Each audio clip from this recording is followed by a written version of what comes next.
우리가 살아가는 날들을 보면 대부분 그렇게 대단하거나 특별하지 않습니다.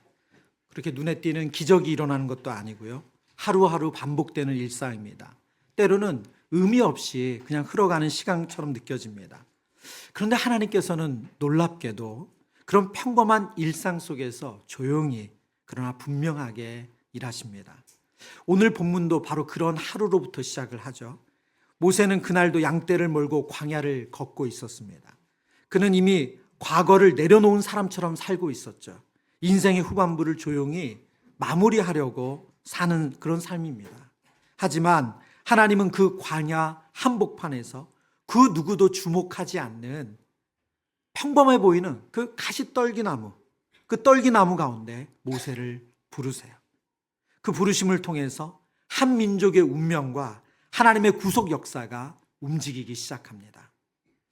하나님은 지금도 그렇게 일하십니다. 우리가 예상하지 못한 순간 그저 흘러가던 그 일상 속에서 우리를 부르시고 우리 이름을 부르시고 그리고 우리에게 사명을 맡기세요. 오늘 우리는 모세의 부르심을 통해서 하나님이 어떤 분인지 그리고 하나님께서 어떻게 평범한 사람을 부르셔서 그를 하나님의 사명을 감당할 수 있는 사람으로 세워가시는지를 말씀을 통해 보기를 원합니다. 이 말씀을 묵상하면서 저와 여러분이 우리에게 주신 각자의 삶에서 지금 우리를 하나님이 그 자리로 부르셨다는 것을 확신하고 하나님 앞에 오늘 모세가 그런 것처럼 내가 여기 있습니다 라고 응답할 용기를 얻게 되기를 바랍니다. 이제 본문의 흐름을 따라서 하나님께서 어떻게 우리에게 다가오셨고 또 어떻게 우리를 부르시고 어떤 약속으로 우리를 다시 보내시는지 보도록 하겠습니다. 첫 번째, 오늘 성경이 알려주시는 영적인 원리는 하나님은 평범한 일상 속에서 하나님의 임재로 우리를 부르신다는 거예요. 이 대지를 한번 우리 같이 읽어볼까요? 시작. 하나님은 평범한 일상 속에서 하나님의 임재로 우리를 부르십니다. 출애굽기 3장 모세에게 있었던 어제나 크게 다르지 않은 하루였어요. 여러분, 양을 친다는 것, 가축을 친다는 것은 매일 그 양을 데리고 풀을 먹여야 되고 물을 마시게 해야 됩니다. 똑같이 그는 똑같은 일상 속에서 양을 치고 있었습니다. 그 양은 미디안에서 장인이 맡긴 양이죠. 80세, 이미 인생의 정점은 지나갔다고 여겼을 나이입니다. 애굽에 그가 왕자였던 화려함 40년이나 지났기 때문에 잊혀진 지 오래죠. 젊은 날의 열정도 모두 과거가 되어버렸습니다. 이제 그저 생을 마무리하는 그 시간의 순서에 자신을 맡기는 나이가 되었어요. 하지만 하나님은 그의 그런 일상의 삶 속에서 광야 한복판에서 모세를 다시 부르세요. 본문 1절에 보면 모세가 양떼를 몰아서 하나님의 산 호렙에 이르렀대요. 그저 그냥 지나가는 길이었던 거예요. 그러나 그 길목에서 하나님이 준비하신 장면이 있었어요. 바로 너무나도 일상적으로 평범하게 보이던 이 떨기나무가 있었는데 이 가시덤불이거든요. 그 떨기나무에 불이 붙은 거예요. 근데 불이 붙었으면 떨기나무가 불에 타니까 사그라들어야 되잖아요. 타서 점점점 사그라들면서 재가 되는 게 정상이잖아요. 그런데 그 불꽃이 사라지질 않는 거예요. 광야에서 흔히 있는 가시덤불, 그 연약하고 흔한 나무에 하나님의 불꽃이 임했습니다. 불은 붙었지만 나무는 사라지지 않고 꺼지지 않습니다. 여러분, 저는 이 장면이 너무너무 특별하더라고요. 하나님께서 우리를 만나시고 우리에게 말씀하시는데 그런 대단히 특별한 장소, 대단히 특별한 누군가를 통해서 말씀하시는 것이 아니라 그가 매일 양을 치며 보았던, 수없이 보았던 그 평범한 떨기나무 가운데 하나님의 불꽃을 임하게 하시고 그것을 통해서 모세를 부르고 계시다는 거예요. 지금 우리의 삶 속에서도 하나님은 이 떨기나무처럼 우리의 일상에 너무나도 평범한 일들을 통해서 우리에게 하나님의 음성을, 하나님의 부르심을 들려주고 있는 줄 믿습니다. 제가 종종 새 가족들을 신방하다가 듣는 이야기들이 있거든요. 그분들의 이제 신앙생활 하게 된 스토리가 있는데 그 중에 하나가 뭐냐면 운전하다가 이 라디오를 듣게 되잖아요. 예, 뭐 요즘은 이 스마트폰으로 연결해서 그런 음악도 들으시지만 보통 라디오 켜고 듣잖아요. 그러다가 평소에 이제 그렇게 뭐 늘 잘 듣지 않으시던데 그분들이 106.9나 이제 이 기독교 방송을 들을 때가 있죠. 93.9나 이렇게 들으시다가 나오는 찬송가 그리고 또 중간에 나오는 설교를 들으시다가 갑자기 그 한 대목에서 그 찬송가 가사에서 마음이 그렇게 울리시는 경험을 했다는 거예요.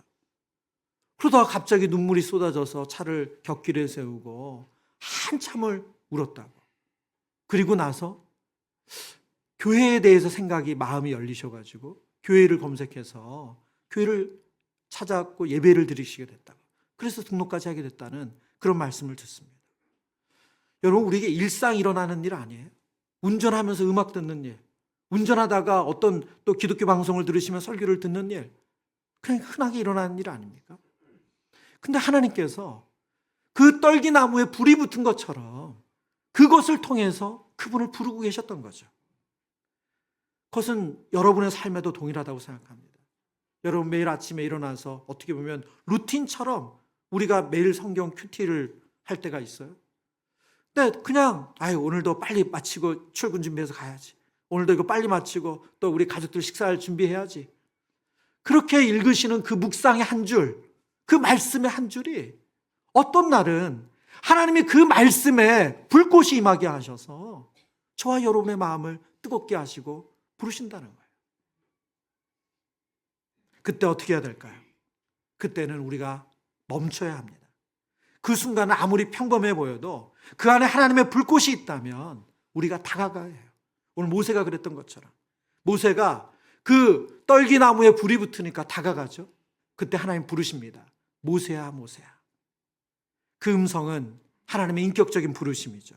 모세가 대답을 합니다. 내가 여기 있습니다. 히브리어로 힌네니라는 단어를 사용했거든요. 이 단어는 문자적으로는 저 여기 있습니다라는 뜻이지만 의미적으로 보면 주님, 저는 지금 당신의 부르심 앞에 있습니다. 제가 주목하고 있습니다. 그런 의미를 담고 있어요. 그러자 하나님께서 말씀하시죠. 내 발에서 신을 벗으라. 내가 선 곳은 거룩한 땅이다. 여러분, 이 장면은 아주 상징적인 의미를 담고 있습니다. 왜냐하면 당시 문화에서 신발은 권리와 소유, 자격을 나타내는 상징이었어요. 여러분, 작년에 우리가 룻기를 묵상했잖아요. 특별 새벽 기도 때. 그들이 계약을 맺을 때 신을 주고받죠. 그런 의미가 담겨 있습니다. 신을 벗는다는 것은 하나님 앞에서 그 모든 것을 내려놓는 행위예요. 한 신학자는 이 본문을 해석하면서 이후에 성전이 지어지지만 신발을 벗어서 하나님 앞에 나아가는 행위가 꼭 성전에 들어가는 행위와 같다라는 설명을 하시더라고요. 모세는 어떤 신을 신고 있었을까요? 그는 자신의 인생을 보면 실패라는 신을 신고 있었죠. 좌절이라는 신을 신고 있었습니다. 젊은 날에 의로움으로 뭔가를 해보려고 했는데 실패했어요. 애굽에서 도망자 신세, 살인자라는 그런 오명을 가지고 그는 40년을 살았습니다. 광야에 쓸쓸한 40년을 이제 또 보냈어요. 그가 신었던 신이죠. 그러나 하나님 앞에서 그가 걸어온 그 신, 그 모든 것은 핑곗거리가 될 수 없습니다. 하나님께서 말씀하세요. 신을 벗고 내 앞에 서라. 지금 이 자리가 거룩한 땅이다. 내가 여기서 너를 부르고 있다. 하나님의 임재 앞에서는 내가 어떤 사람인가 보다 지금 하나님이 여기 계시다는 사실이 훨씬 더 중요합니다. 그 임재 앞에 서는 순간 그 자리가 바로 거룩한 부르심의 시작입니다. 여러분, 떨기나무 사건을 통해서 모세를 부르신 것은 모세에게만 일어난 일이 아니에요. 성경 속의 많은 인물들이 이와 비슷한 부르심을 받습니다. 사무엘은 그가 누워 잠을 잘 때 하나님의 반복되는 음성을 듣죠. 엘리야는 세미한 소리를 통해서 하나님의 임재를 느꼈습니다. 베드로는 물고기를 잡는 매일 평범한 그 일상 속에서 예수님의 콜링, 그 부르심을 받습니다. 신을 벗으라는 이 말씀 가운데는 한 가지 의미가 더 담겨 있는데요. 여호수아 5장에 보면 여호수아가 이제 여리고성 전투를 앞두고 있을 때 하나님의 군대 장관을 만나요.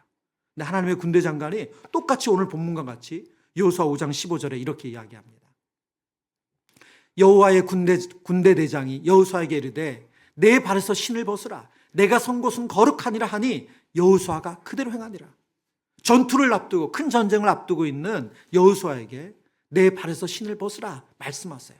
이것은 어떤 의미를 담고 있냐면 지금 너가 딛고 있는 그 땅은 바로 하나님이 주인이신 땅이다. 그런 의미를 가지고 있습니다. 여러분, 이 땅의 모든 것은 하나님이 주인이신 땅인 줄 믿습니다. 그래서 하나님은 우리가 어느 곳에 있든지 어느 장소에 있든지 어떤 상황에 있든지 우리를 그곳을 거룩한 곳 되게 하시고 우리를 만나주시는 임재의 장소가 되게 하는 줄 믿습니다.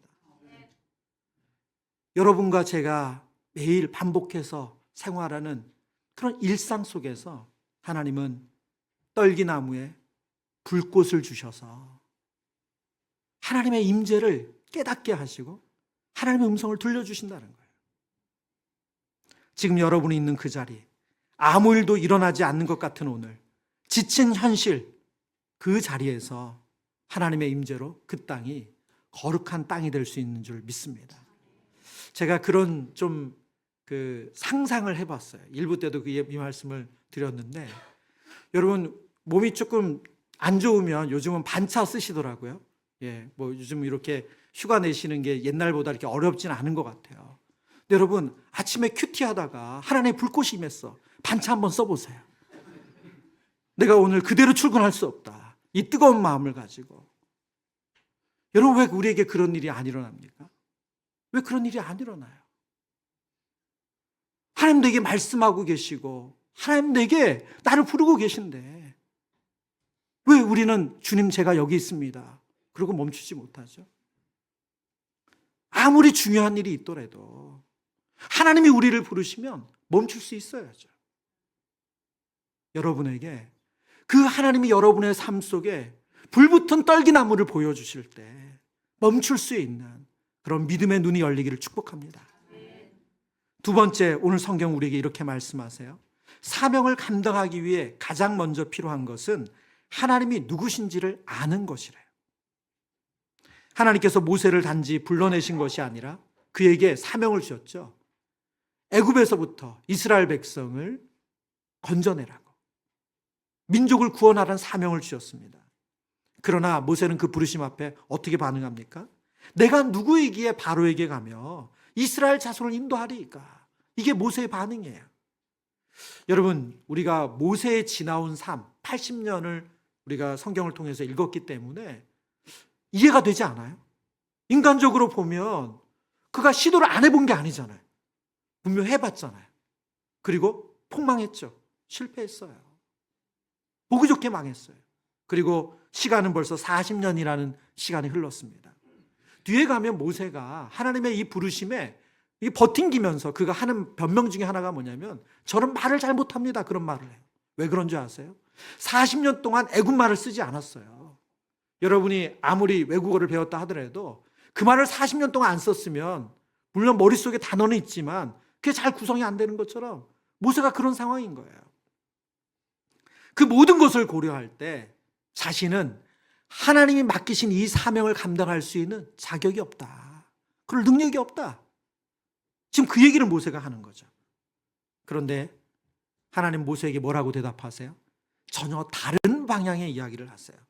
모세의 질문은 하나님 제가 누구입니까? 저를 보세요. 그 얘기를 하는데 하나님의 대답은 너가 누구인지가 중요하지 않고 내가 누구인지를 보아라. 말씀하시는 거예요. 하나님 이어서 모세에게 이렇게 대답하세요. 내가 반드시 너와 함께 있을 거다. 그러나 이 짧은 약속에도 모세의 마음은 불안했던 것 같아요. 그래서 모세가 다시 묻습니다. 그들이 내게 당신의 이름을 묻는다면 내가 무엇이라고 말해야 합니까? 이스라엘 백성들에게 만약 간다고 하죠. 하나님, 그들이 당신의 이름을 누구라고 묻는다면 제가 뭐라고 대답할까요?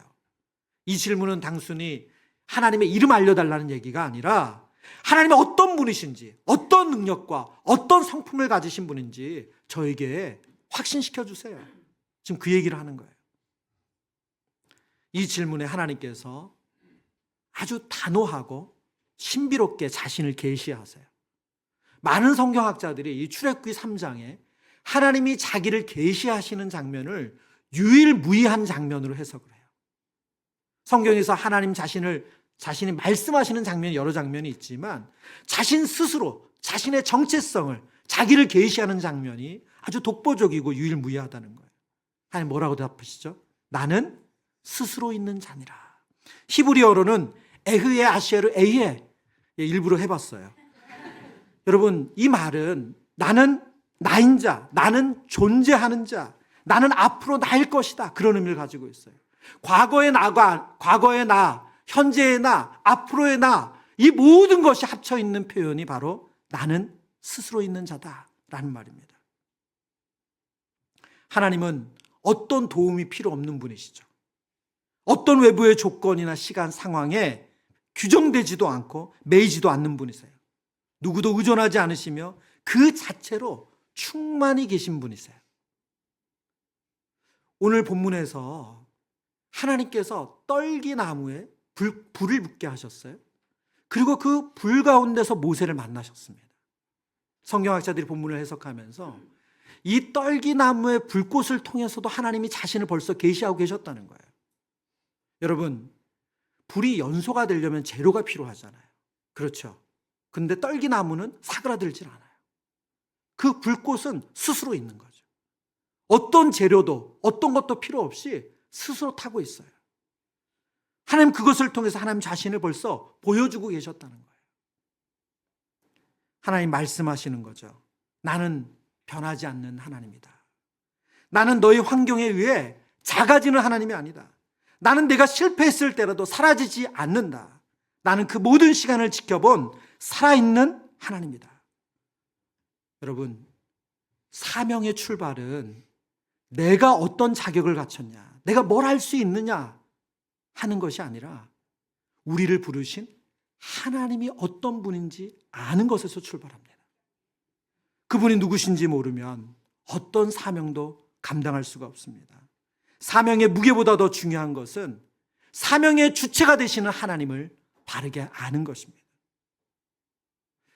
제가 말씀을 이렇게 준비하면서 저의 지나온 또 삶을 생각하는 그런 시간이 있었는데, 특별히 아마 이번 주에 상담을 통해서 가정에 대한 이야기를 했기 때문에 그런 것 같아요. 제가 종종 이제 가정에 대한 이야기를 나눌 때, 제 이야기를 할 때 이 말씀을 드리는데요. 저희 결혼하고 한 8년쯤 됐을 때 가정에 아주 결정적인 순간이 왔습니다. 이 결정적이라는 건 포장한 말이고 위기가 왔어요. 이제 사역을 하다 보니까 새벽같이 나가고 밤늦게 들어오는 일이 일상이고, 그리고 그렇다고 해서 좀 가정 살림이 이렇게 평안하게 할 수 있는 그런 안정적인 재정 지원은 또 되는 건 아니고, 그러다 보니 아내가 너무 힘들었던 것 같아요. 그래서 저에게 정말 진지하게 목회를 그만뒀으면 좋겠다라고 하는 거예요. 근데 저는 이 부르심을 받고 청소년 시기부터 기도하고 이렇게 쭉 달려왔는데 너무 혼란스럽고 마음이 어렵더라고요. 어떻게 해야 될지. 그리고 또 가정은 지켜야 되겠고, 하나님 어떻게 해야 됩니까? 그러는 중에 하나님께서 에베소서 5장 말씀을 주셨어요. 너무 익숙하게 아는 말씀이었는데 에베소 5장 22절부터 33절의 내용을 보면 남편과 아내와 남편에게 주시는 약속의 말씀이거든요. 이 말씀을 하나님께서 다시 읽게 하셨어요. 근데 제가 여기서 저의 부르심을 다시 한번 확인했어요. 하나님 분명 저에게 복음을 전한 사명도 주셨지만 저를 남편으로, 가장으로 부르셨구나. 저를 이 가정의 가장으로 부르셨구나. 제 아내의 남편으로 부르셨구나. 우리 아이들의 아버지로 부르셨구나. 그 부르신 하나님이 어떤 분인지를 알게 하셨어요. 그러고 나니까 용기가 생기더라고요. 그래서 제 아내에게 정말 어렵게 이야기를 했어요. 당신이 정말 원하면 내가 여기서 멈출 수 있다. 목회 그만둘 수 있다.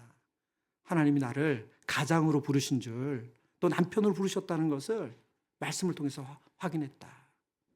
물론 내심 마음에는 아내가 그러지 않을 거라는 마음을 가지고, 여러분, 하나님이 누구신지 아는 것, 하나님이 어떤 분이신지 아는 것이 우리의 삶에 너무너무 중요합니다. 여러분, 우리가 하나님이 누구신지 알 때 우리는 그 부르심의 자리에서 그 자리를 지킬 수 있고 감당할 수가 있어요. 그렇지 않으면 우리가 그 자리를 끝까지 지킬 수가 없습니다. 우리가 부르심을 듣고 우리 안에 자연스럽게 따라 나오는 반응이 뭡니까? 내가 할 수 있을까? 내가 자격이 있나? 내가 충분히 준비가 되었나? 근데 오늘 성경 우리에게 뭐라고 말씀하세요? 그 질문보다 먼저 중요한 것은 하나님이 누구신지를 아는 것이라는 거예요. 우리를 부르신 하나님이 어떤 성품의 하나님이시고 어떤 능력의 하나님이신지를 바르게 아는 것이 더 중요하다는 거예요. 사무엘상 17장에 보면 다윗이 골리앗과의 전투에서 그가 이렇게 말하고 나아갑니다. 17장 45절의 말씀 우리 한번 같이 읽어보겠습니다. 다윗이 블레셋 사람에게 이르되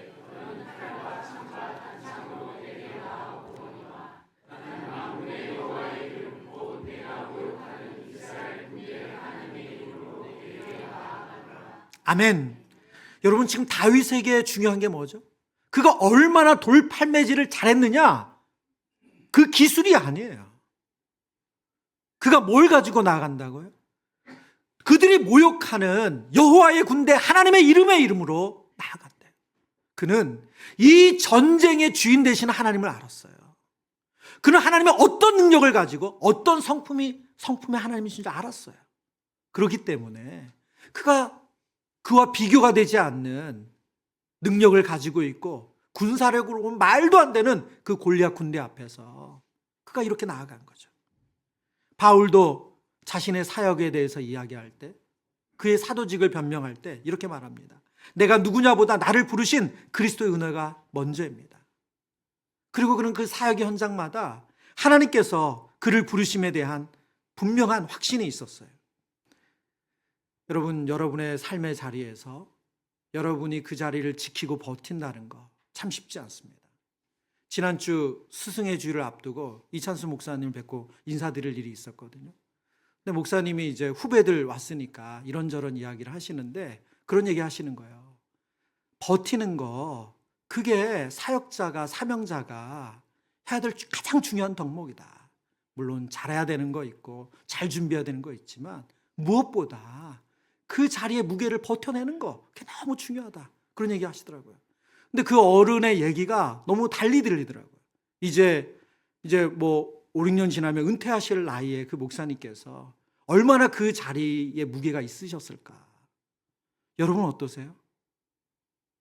여러분의 가장의 자리, 남편의 자리, 아내의 자리, 여러분의 직장에서 맡겨진 그 자리, 여러분 그 자리를 우리가 지켜내는 거 정말 쉽지 않죠. 도망치고 싶을 때, 그만두고 싶을 때, 여러분 그럴 때 얼마나 많습니까? 오늘 성경이 지금 그 얘기 하시는 거예요. 자격을 말하고 능력을 말하면 우리는 계속 일희일비할 수밖에 없어요. 근데 오늘 성경이 우리에게 말씀하시는 것은 그 자리에 세우신 하나님, 그 자리를 불러주신 하나님이 누구신지 바로 알면 그것이 가능하다는 거예요. 하나님은 어떤 분이십니까? 하나님은 스스로 있는 자이십니다.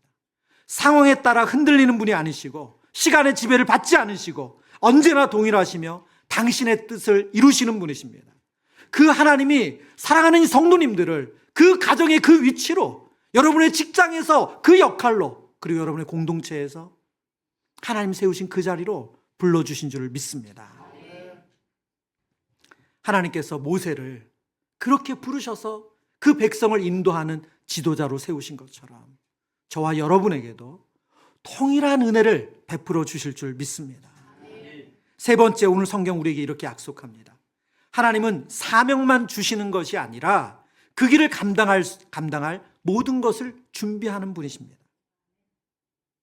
하나님께서 모세에게 분명히 말씀하시죠. 이제 내가 너를 바로에게 보내어 내 백성 이스라엘을 애굽에서 인도하여 내게 하리라. 앞서 말씀드린 것처럼 모세가 그 이야기를 듣자마자 하나님이면 하실 수 있습니다, 이런 반응이 아니라 내가 누구이기에, 주님 내가 누구이기에 바로에게 가며 이스라엘 자손을 인도하리까? 이 질문은 모세가 겸손해서 한 게 아니죠. 자신을 낮추는 게 아니죠. 그의 실패한 과거, 현재 자신의 모습을 보면 그렇게 밝게 대답할 수가 밖에 없는 거죠. 그러나 하나님은 그의 자격을 문제 삼지 않으시고 바로 이어서 이렇게 말씀하세요. 내가 반드시 너와 함께 할 것이다. 하나님이 누구신지 알려주신 다음에 하나님께서 우리에게 말씀하시는 것은 무엇입니까? 하나님 반드시 우리와 함께 하신다는 거예요. 하나님은 우리를 사명자로 불러주셨어요. 저와 여러분에게 가정을 맡겨주셨고 저와 여러분에게 공동체의 그 자리로 세워주셨어요.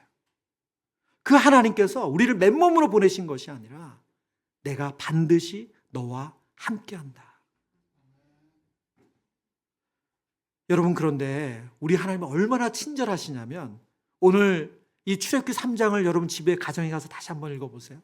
3장 후반부에 보면 하나님께서 내가 반드시 너와 함께 할 거야, 이 약속으로 딱 끝내시는 게 아니라 아주 친절한 설명을 이어서 하세요.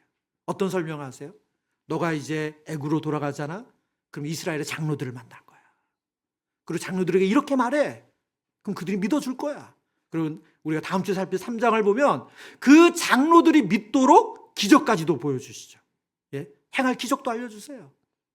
그리고 나서 말합니다. 바로에게 가서 이렇게 말해라. 근데 바로가 바로 수용하지 않을 거야. 그가 거절할 거야. 그러면 하나님의 강한 손으로 내가 너희를 도울 거야. 그래서 나오게 할 거야. 앞으로 벌어질 일에 대해서 모세에게 하나님께서 친절하게 안내해 주세요. 지금 모세의 영적인 상태, 모세의 연약함을 너무 잘 아시는 하나님께서 내가 너와 반드시 함께 할 것이라는 그런 구호로만 얘기하시는 것이 아니라 구체적으로 어떻게 인도하실지를 보여주시는 거죠. 이것이 하나님께서 사명의 자리로 부르신 우리에게 보여주시는 친절함이고 하나님의 은혜인 줄 믿습니다. 여러분, 이 놀라운 은혜가 어디로 이어집니까? 마태복음 1장에 보면 보라, 처녀가 잉태하여 아들을 낳으리니 그 이름을 임마누엘이라 하리라. 임마누엘이 무슨 뜻이에요? 하나님이 우리와 함께 하시다.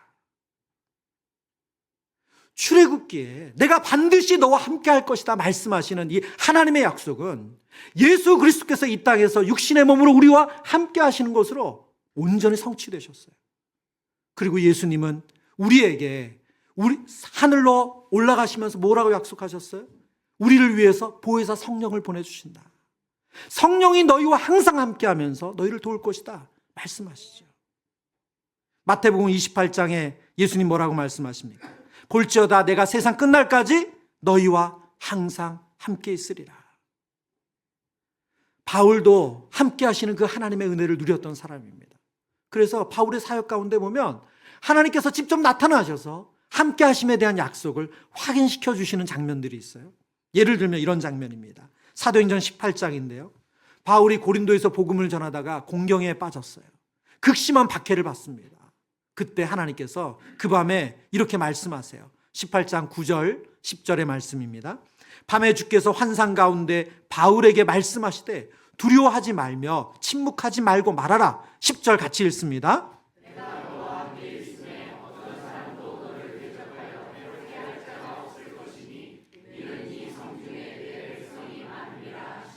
아멘. 뭐라고 하나님 말씀하세요? 내가 너와 함께 있으며 내가 너와 함께 있다.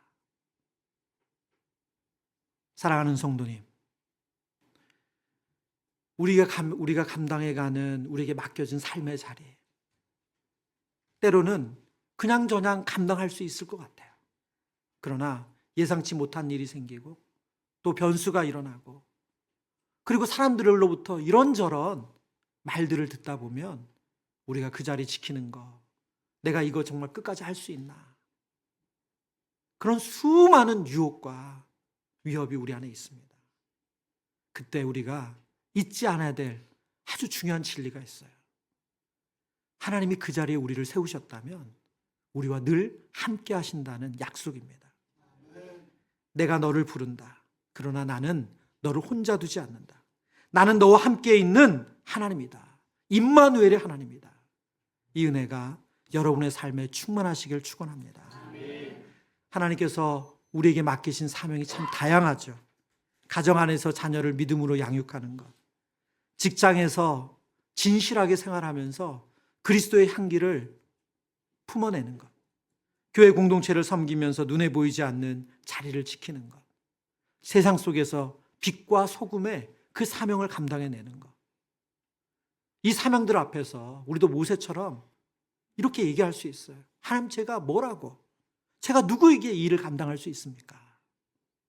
그때 하나님께서 우리에게 말씀하세요. 나는 스스로 있는 자다. 나는 네가 어떤 상황, 어떤 문제, 어떤 형편에 있든지 그것을 도울 수 있는 자고, 그리고 나는 너와 항상 함께 있다. 이 약속의 은혜가 한 주간 여러분의 삶을 하나님의 선한 인도하심으로 이끄시기를 축복합니다.